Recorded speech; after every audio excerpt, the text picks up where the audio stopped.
The ECS Artemisia drifted into the Sol system like a ghost, its hull scarred with patterns no human technology could produce.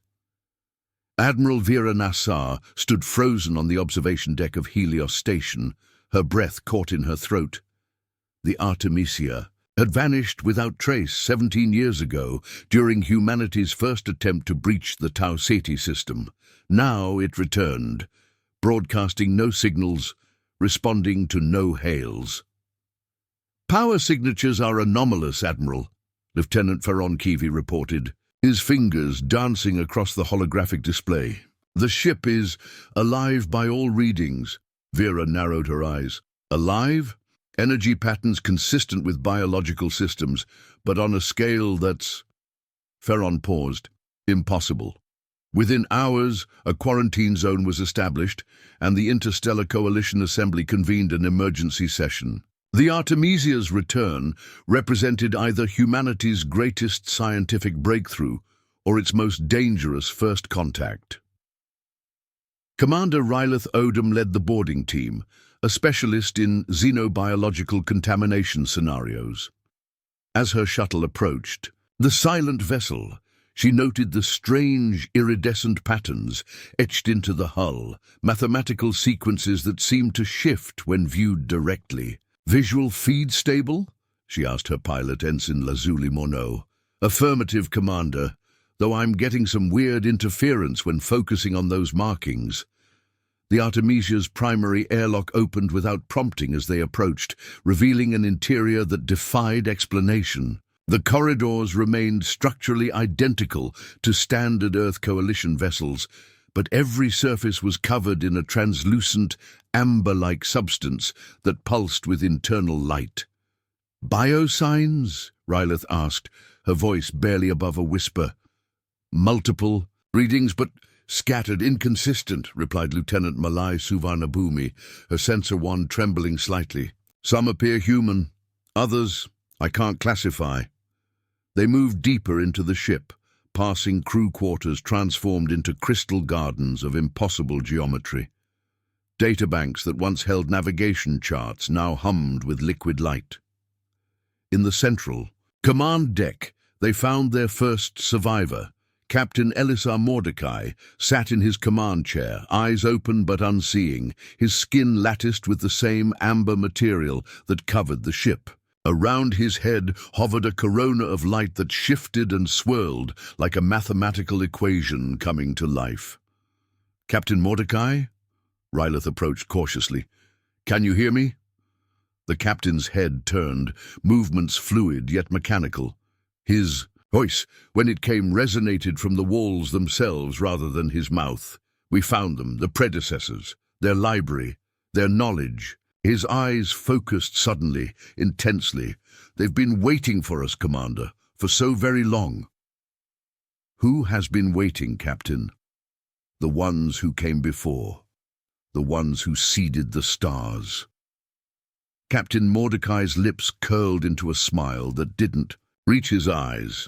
They left everything for whoever would follow. Before Rylith could ask another question, the amber substance on the walls pulsed once, and every display in the command center activated simultaneously, showing the same image, a spiral galaxy, but with thousands of points highlighted across. "Its arms, they're all gone now," Mordecai whispered, "but they left their legacy for us." The lights flickered and Rylith's team tensed, weapons half raised. "Captain," Rylith said carefully, "we need to get you and any survivors back to Helios." "Station!" Mordecai's strange smile widened. "Oh, Commander, we are all survivors now." 3 days into the quarantine, the Artemisia's mysteries only deepened. 27 crew members had been found, all like Captain Mordecai, conscious but altered, their bodies partially merged with the amber substance that Helios scientists now classified as xenoform biocrystalline matrix. Dr. Isidora Venn, Earth's leading xenobiologist, observed the recovered crew through isolation barriers. "The matrix appears to be a biomechanical interface," she explained to Admiral Nassar. "It's not replacing their tissue, It's enhancing, it augmenting human physiology with something else. Something dangerous? The Admiral asked. Something unprecedented, Isidora corrected. Their cellular regeneration is off the charts. Neurological activity shows patterns I've never seen before. They're still human, but more. Meanwhile, Lieutenant Caius Roshan led a team analyzing the data recovered from the Artemisia's systems. What they found defied conventional understanding. It's a star map, Caius explained during the emergency briefing, but not just of our galaxy. It catalogues millions of worlds across multiple galaxies, spanning billions of years, each marked with visitation dates and rankings. Rankings? Vice Admiral Than frowned. Species potential assessments, biological and cultural development, metrics. Caius paused, uncomfortable. Earth is on the map. We were visited approximately 200,000 years ago and marked as promising but volatile. The room fell silent as the implications settled. There's more, Caius continued. The Artemisia encountered a massive structure in the Tau Ceti system, a library or repository left by a species that called themselves the Vashanti. They were part of a galactic network of intelligent civilizations that collapsed 7 million years ago. The Vashanti were among the last, and they left these repositories throughout the galaxy as well as inheritance gifts. Gifts for whom? Admiral Nassar asked. For whoever evolved next. For us. Caius pulled up an image of an impossibly complex structure orbiting Tau Ceti. The crew of the Artemisia discovered it, and when they interfaced with its systems, they received knowledge. The biocrystalline matrix was the method of transfer. In Isolation Ward 6, Commander Rylith interviewed Navigation Officer Petra Corden, whose transformation appeared less advanced than her crewmates. What happened out there, Petra? Rylith asked gently. Petra's irises swirled with amber light. We found their beacon. Captain ordered standard first contact protocols. When we interfaced our computers with their systems, she smiled distantly. They showed us everything, Commander. How the Vashanti rose, how they explored, how they created wonders across 1,000 worlds, and how they died. What killed them? Nothing killed them. Petra's expression grew serene.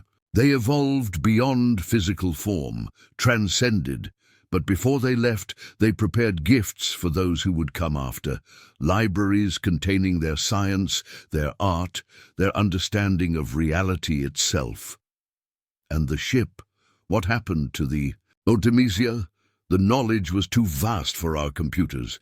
The Vashanti interface created the matrix to preserve it, to help us comprehend. She touched her amber-veined arm. We are the interface now, living carriers of their legacy.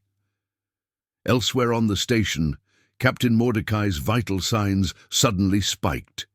The amber material covering portions of his body began to spread rapidly, engulfing monitoring equipment. Security teams rushed to contain the situation, but before they could act, every electronic system in the quarantine wing simultaneously displayed the same message in flowing script. The inheritance awaits. Humanity has been deemed worthy. The predecessors shall guide your ascension.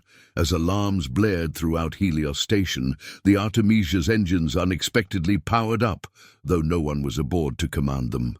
Multiple breaches in quarantine protocols. The station's AI announced as emergency containment measures activated. Throughout Helios Station, crew members scrambled to contain the spreading amber matrix that had somehow transmitted wirelessly. From the affected Artemisia crew, Admiral Nassar ordered an emergency evacuation of civilian personnel, while Dr. Isidora Venn worked frantically to understand what was happening. It's not an infection, she insisted, studying cellular samples that seemed to rewrite themselves before her eyes. It's a transformation. The Matrix is redesigning human biology according to some predetermined template. In the military wing, Commander Rylith faced Captain Mordecai, whose appearance had transformed further. The amber material now formed an exoskeleton around his body, enhancing rather than consuming his form. "This isn't an invasion, Commander," Mordecai stated calmly, despite being surrounded by armed security personnel. "It's evolution, guided advancement." "By turning us into something else without consent?" Rylith challenged. "By offering us what the Vashanti discovered, the next step in conscious development." He gestured, and the walls around them rippled with data streams.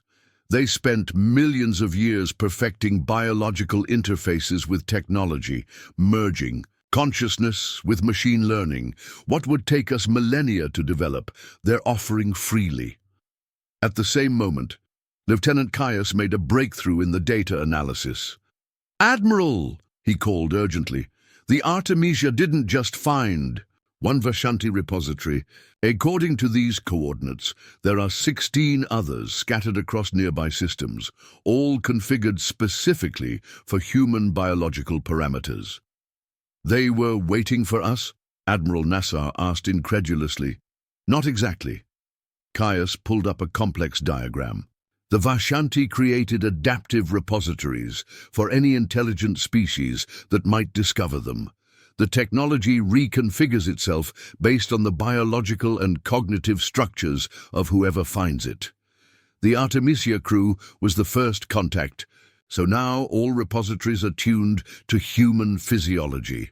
Meanwhile, Ensign Lazuli discovered that the Matrix had begun modifying Helios Station itself, transforming sections into structures resembling those aboard the Artemisia. More alarmingly, long-range sensors detected unusual energy signatures emanating from Earth's lunar colonies.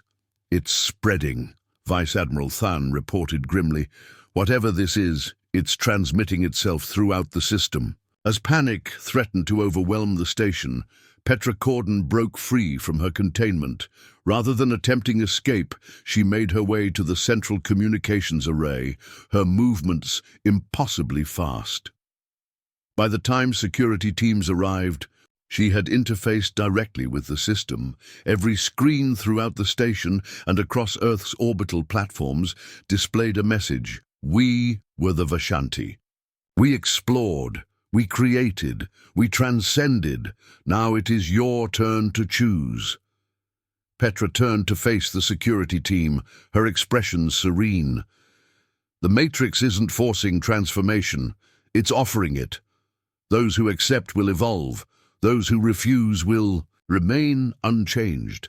This is humanity's inheritance, the accumulated knowledge of a civilization that reached the stars 10 million years before us." Dr. Isidora's analysis confirmed Petra's claim. The Matrix only progressed in individuals who, consciously or unconsciously, accepted the change. Those who resisted remained unaffected. As debates raged across Earth governments, more information emerged from the Artemisia's data cores. The Vashanti weren't the only advanced civilization in the repository's records.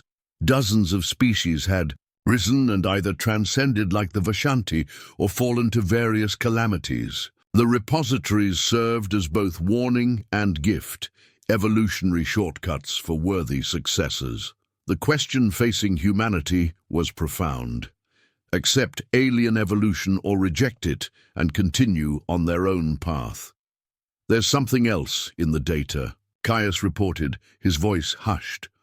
"The reason the Vashanti created these repositories in the first place, they found evidence of something beyond our galaxy, something ancient and vast, something they believed even their advanced civilization wasn't ready to encounter." He pulled up star charts showing massive regions of unexplored space. The Vashanti never went there. They were afraid. 1 month after the Artemisia's return, Earth stood divided. Approximately 18% of humanity had embraced the Vashanti transformation, their bodies and minds enhanced by the amber matrix. They called themselves the Ascendant, living demonstrations of what humanity could become, stronger, faster, with dramatically extended lifespans and cognitive abilities. Beyond baseline human capacity, The majority, however, chose to remain unaltered, fearful of losing their essential humanity. Between these groups, tensions grew daily.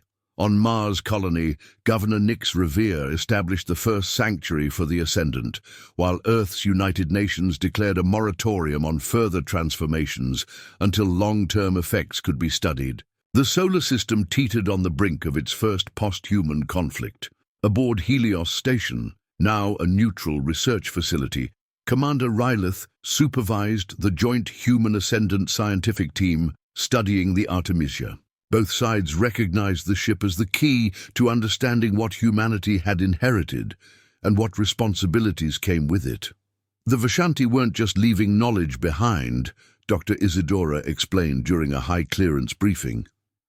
They were recruiting successors. She displayed newly decrypted data showing vast engineering projects across multiple star systems, enormous structures designed to harness stellar energy, manipulate gravity, and even modify the fabric of space-time itself. The Vashanti were building something massive, and they didn't finish before they transcended. Captain Mordecai, now the unofficial leader of the Ascendant, nodded gravely. We've unlocked star charts identifying other repositories across the galaxy. Each contains pieces of Vashanti knowledge, sciences beyond our comprehension. But also warnings. He activated a holographic display showing what appeared to be massive distortions in space-time, regions where stars disappeared completely from view. The Vashanti called them void fractures, places where reality itself breaks down.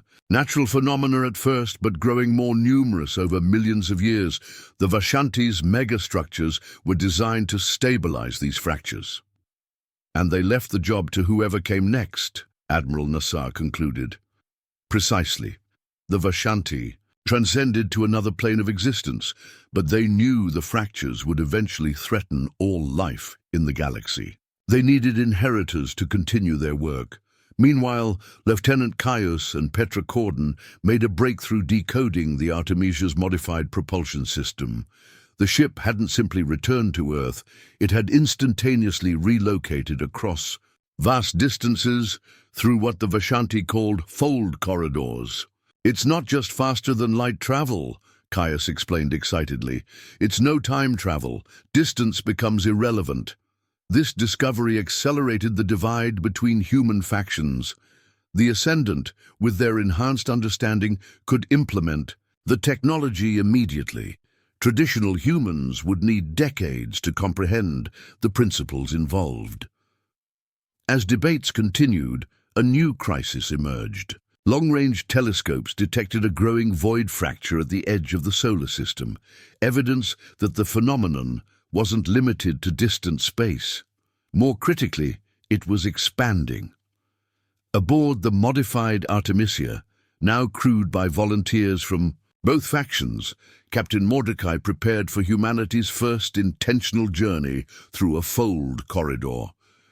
The Vashanti left tools to address the fractures, he told the assembled crew, but those tools are scattered across 17 systems. We need to retrieve them before our fracture destabilizes the entire system. Commander Rylith, representing the unmodified humans, stood beside him. This mission carries existential implications for all humanity, changed and unchanged alike. We go together or not at all. As final preparations were made, Ensign Lazuli discovered a hidden data cache containing personal records from the Vashanti themselves. Not just technical information, but art, music, and philosophical texts preserved for their successors.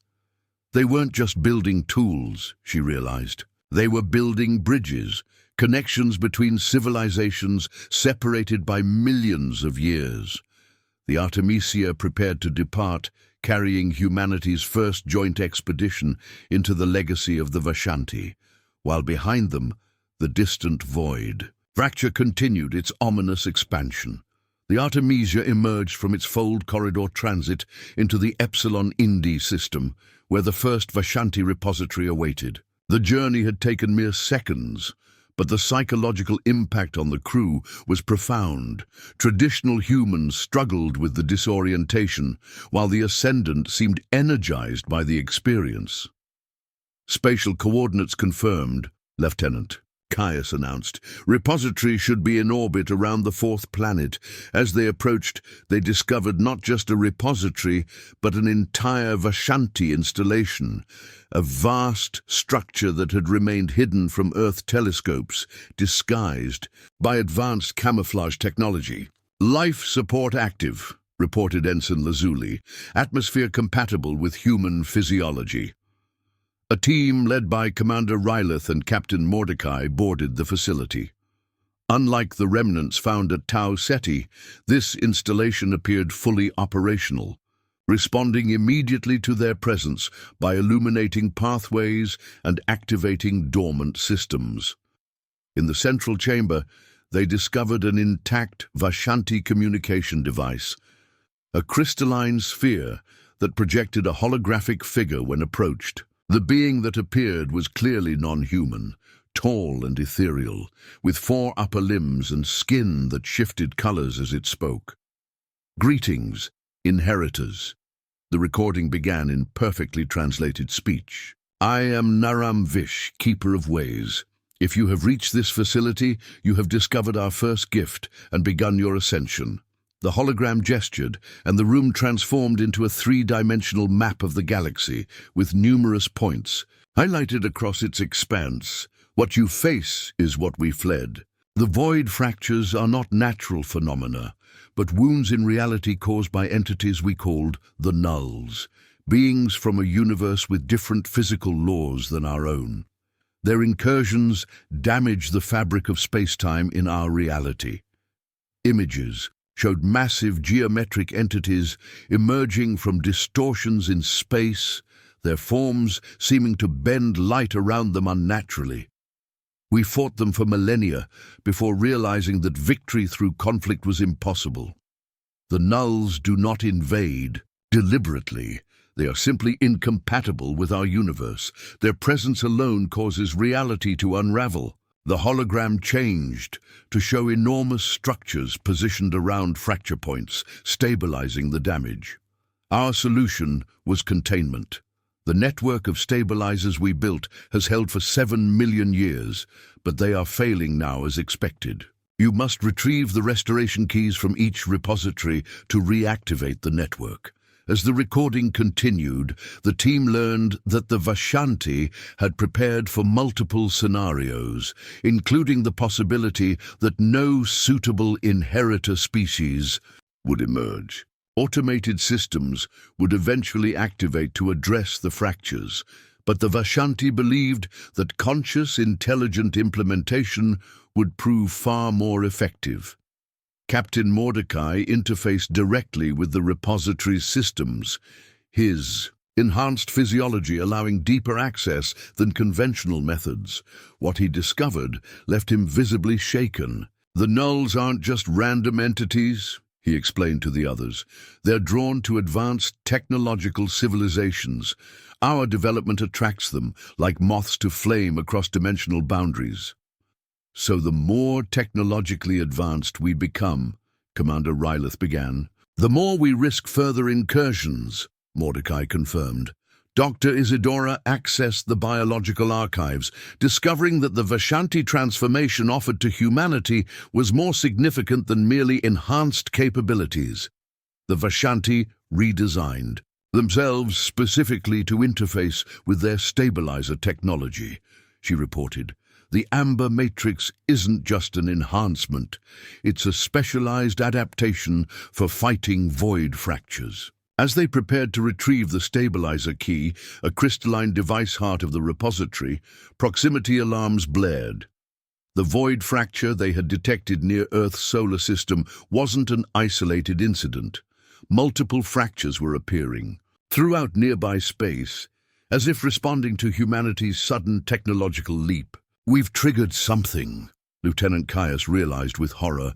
"By accessing Vashanti technology, we've attracted the Null's attention." The repository began to shake as a new fracture formed dangerously close to their position. "We need to," Move, Captain Mordecai ordered. Get the stabilizer key and prepare for immediate departure. As they raced back to the Artemisia, the nearby fracture expanded rapidly, revealing glimpses of something vast and geometrically impossible beginning to emerge. The Artemisia's engines strained as Captain Mordecai executed an emergency fold jump, the fracture's distortion effects making calculations nearly impossible. Behind them, the Vashanti repository fragmented as the null entity partially emerged into normal space. They arrived back in Earth's solar system to find chaos.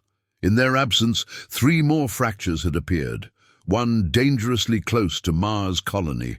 The ascendant population had grown to nearly 30% of humanity as people faced the threat. With either fear or determination, Admiral Nassar had established a unified command structure combining traditional military forces with ascendant specialists. "The fractures are accelerating," she informed the returning crew. "We need solutions, not explanations." The stabilizer key they'd recovered contained both technology and information, detailed schematics for a global defense network, and the revelation that the Vashanti had faced the same choice, now confronting humanity. "The Vashanti didn't transcend naturally," Dr. Isidora explained, reading from the recovered data.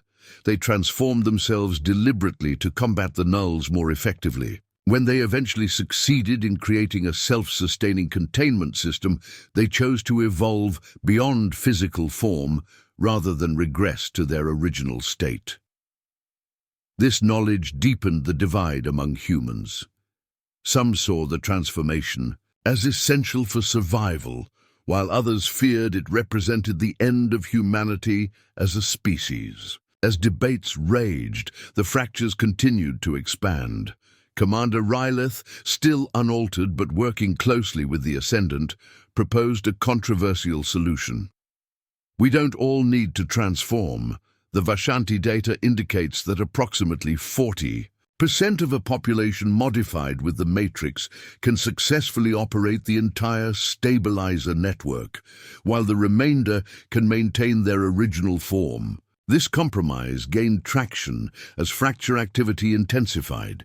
Within days, 42% of humanity had accepted the transformation, focusing particularly on scientists, engineers, and those with specialized skills needed for the stabilizer network.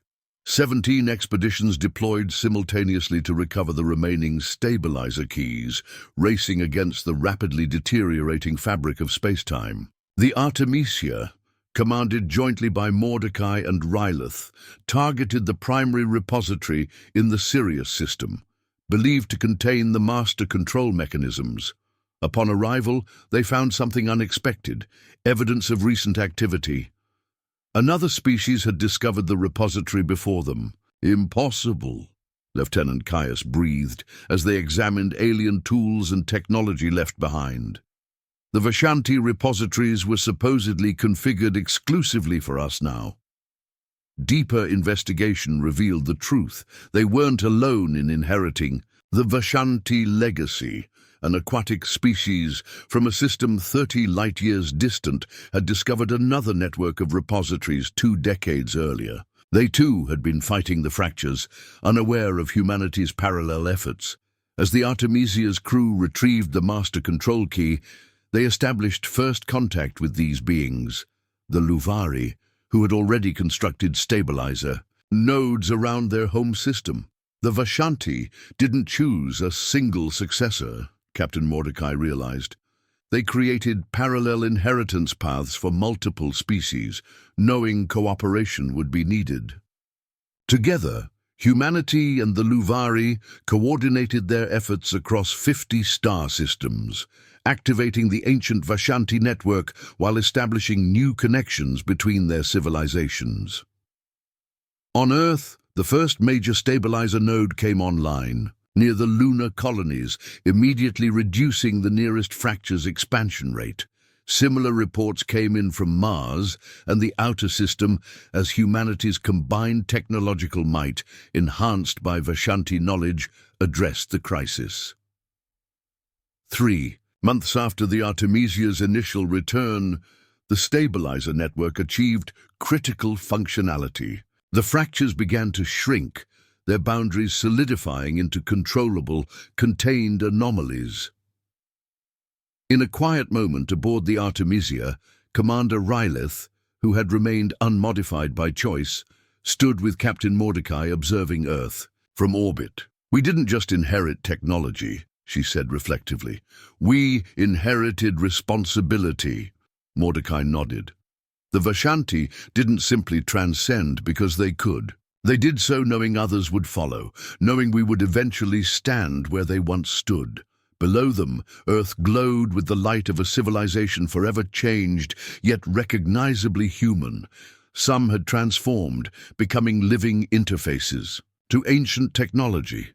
Others maintained their original form, preserving human culture and perspective. Together, they formed something new, neither fully human nor post-human, but inheritors worthy of the legacy they'd been given. "We're not alone anymore," Rylith observed, as data streamed in from Luvari vessels across multiple systems. "Not just humanity among the stars." "We never were," Mordecai replied, gesturing toward the countless points of light in the void. The Vashanti knew that survival required cooperation, across species, across time itself. They built bridges, spanning millions of years, knowing someday we would cross them. As the Artemisia prepared for another mission, this time a diplomatic journey to the Luvari homeworld, humanity stood at the threshold of a new age. They had faced extinction and emerged transformed, but intact, carriers of both their own heritage and that of a vanished civilization who had planned for their arrival since before humans walked upright. The missing ship had returned, not just with mysteries, but with purpose, a purpose that would guide humanity's journey among the stars for millennia to come.